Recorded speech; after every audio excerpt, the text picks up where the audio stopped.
National Severe Weather Preparedness Week, emergency officials are urging people to get ready for storm season. A Boy Scout camp in Oklahoma is heeding that advice. Helen Headley brings us the details on the storm shelter they're building for their scouts.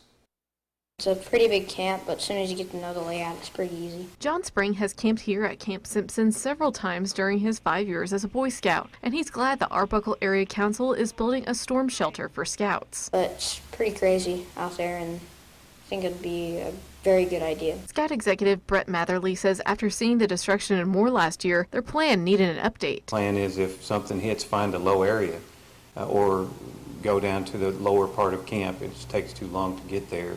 And so we discovered we better find an alternative to protect our Scouts. The solution is a 40 by 10 by 8 foot tall steel structure on a concrete slab. The rocky ground makes it difficult to install an underground shelter, so the FEMA approved above ground structure is being built off site and will be installed on this land. Paul Tucker directs Carter County Emergency Management and says this kind of planning is key to National Severe Weather Preparedness Week. People need to start thinking now because, storm season is just around the corner.